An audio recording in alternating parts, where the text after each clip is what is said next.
Hello everyone, so welcome to our new topic. तो आज मैं बताऊंगी आपको लीगल रिपोर्टिंग ऑफ एक्सीडेंट्स के बारे में। ठीक है, तो लीगल रिपोर्टिंग ऑफ एक्सीडेंट्स जो है उसमें क्या है बताया गया है। देखिए, एज़ पर फैक्ट्री एक्ट, अपने फैक्ट्री एक्ट जो है वो 1948 में बनाए गए थे। तो फैक्ट्री एक्ट के अकॉर्डिंग सेक्शन 88 रूल नंबर 110 बनाया गया है, जिसमें क्या बताया गया है जो होने वाले एक्सीडेंट्स हैं उन पे आपको कैसे क्या डिसीज़न लेना है। ये सारा फैक्ट्री एक्ट में ये भी बताया गया है कि किस तरीके के एक्सीडेंट पे आपको किस तरीके से रिएक्ट करना है। मीडियम एक्सीडेंट है या लो है, हाई है, जो भी एक्सीडेंट हुआ है वहाँ पे उनकी आपको पूरी एक रिपोर्ट लीगली बनानी है और पूरी प्रोवाइड करानी है। ठीक है, होने वाले एक्सीडेंट्स पे आपका कमांड क्या है, आप उसके लिए क्या सेफ्टी प्रिवेंशन दे रहे हैं, ये सारी चीज़ें जो हैं बिल्कुल मेंटेन होनी चाहिए, इसीलिए फैक्ट्री एक्ट भी बनाए गए थे। ठीक है, तो सेक्शन 88 के अकॉर्डिंग क्या है, रिपोर्टेबल एक्सीडेंट के बारे में बताया गया है। ठीक है, कोई भी एक्सीडेंट अगर होता है, कोई भी इंजरी हुई है तो क्या है, जो भी इंजरी हुई है उसको आपको 48 आवर्स के अंदर जिसको भी चोट लगी है वो 48 आवर्स के अंदर ठीक हो रहा है या नहीं, सबसे पहले उसे 48 आवर्स का आपको रेस्ट देना होगा जिसको भी चोट लगी है। ठीक है, उसके बाद आपको 24 के आवर्स के अंदर अपने चीफ इंस्पेक्टर या जो भी आपके फैक्ट्री इंस्पेक्टर हैं उनको इन्फॉर्म करना होगा, जिससे कि क्या होगा कि होने वाला जो एक्सीडेंट है उस पर वो चेक कर सकें और आगे ना होने पाए इस तरीके के एक्सीडेंट, उसके लिए वो कुछ कर सकें।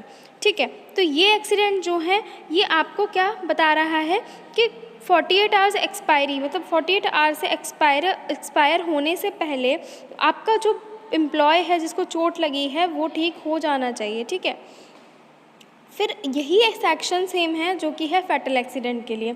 अब फैटल एक्सीडेंट में क्या बताया जा रहा है, सेम वही चीज़ है जो मैं आपको इसमें बताई गई रिपोर्टेबल एक्सीडेंट में। ठीक है, ये रिपोर्टेबल एक्सीडेंट, ये फैटल एक्सीडेंट, ये सारी चीज़ें मैं आपको पहले टॉपिक में बता चुकी हूँ, पहले वीडियो पे। ठीक है, तो क्या हुआ है इसमें, फैटल एक्सीडेंट क्या होता है, उसमें इन केस ये भी हो सकता है कि डेथ हो जाए। ठीक है, तो क्या करना है इसमें, आपको जो भी आपके एरिया का चीफ इंस्पेक्टर है उसको तुरंत इन्फॉर्म करना। इस तरीके का एक्सीडेंट जब हो रहा है तो एक ये बहुत बड़ा एक्सीडेंट हो सकता है, तो आपको इसकी इन्फॉर्मेशन पूरा ऊपर तक पहुँचाना, तुरंत एक्शन लेना। विदिन 1 आवर आपको ये सारी चीज़ें कर लेनी है और उस बंदे को तुरंत से हॉस्पिटल भी पहुंचाना है।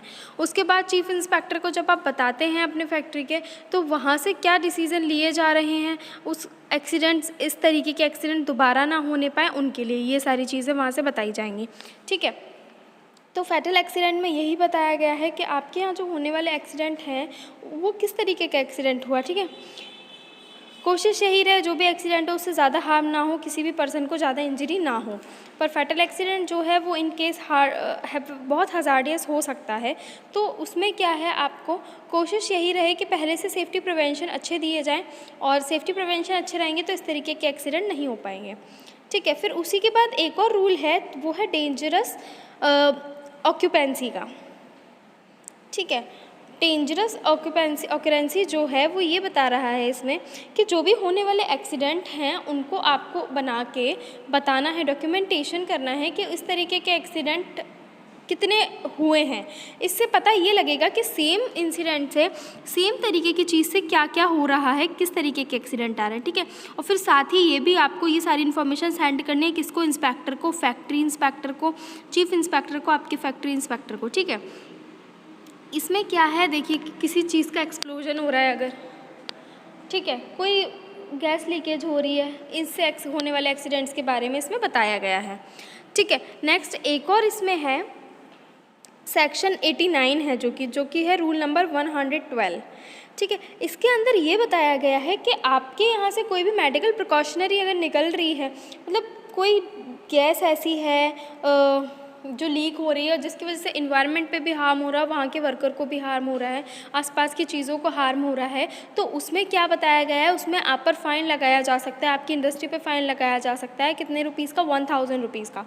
ठीक है, तो इसमें क्यों ये किया जा रहा है, क्योंकि जो डिसीज़, अगर कोई डिसीज़ वहाँ से पैदा हो रही है तो इसके लिए आपको ये फ़ाइन पे करना है। तो आपने ऐसा कोई काम नहीं करना है जिसकी वजह से वहाँ से कोई भी ऐसी डिसीज़ बाहर निकल के आए, ठीक है। आप हर एक चीज़ जो 1000 रुपीज़ जो लगाए जाएंगे वो आपको पनिशेबल है, ठीक है। पनिशमेंट की तरीके पे आपको ये भरना होगा। तो कोई भी कंस्ट्रक्शन वर्क चल रहा है, कोई भी मैन्युफैक्चरिंग वर्क अगर चल रहा है, तो सेंट्रल रूल के अकॉर्डिंग 1998 के रूल के अकॉर्डिंग ये एक्ट जो है 1996 का है, इसके अकॉर्डिंग आपको 1000 रुपीज़ पनिशेबल पे करने होंगे। तो आप कोशिश करें कि आप चाहो जो भी वर्क कर रहे हैं वो सेफ़ एंड सिक्योर रहे, ऐसा कोई भी वर्क ना हो रहा हो जिसकी वजह से किसी को भी हार्म हो, ठीक है। और एक सेक्शन और है जिसको सेक्शन 39 बोला गया है, रूल नंबर जो है 210 है, वो रिपोर्टिंग ऑफ एक्सीडेंट्स के बारे में है।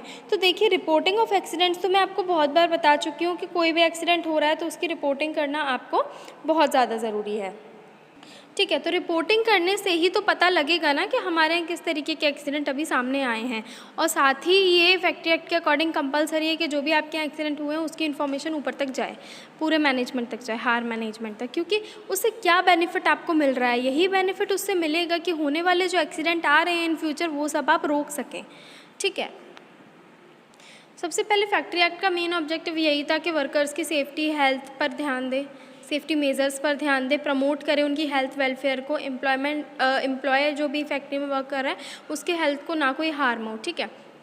साथ ही इसमें ये भी बताया गया था कि जो भी वर्क प्लेस पे काम चल रहा है उसमें कितने आवर्स वर्क करना है, कितनी लीव मिलेगी, कितने हॉलीडेज़ रहेंगे, कितना ओवर टाइम रहेगा, ठीक है। एम्प्लॉयमेंट में चिल्ड्रन, वुमन और यंग पर्सनस एक्सेट्रा, इन सब के बारे में भी बताया गया है कि किस तरीके से किस इंसान से आप काम करा सकते हैं।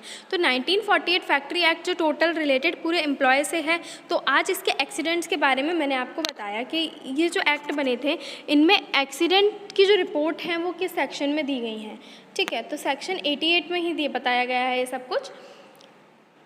मेनली जो है वो सेक्शन 88 में बताया गया है रूल नंबर 110 और 210, ठीक है।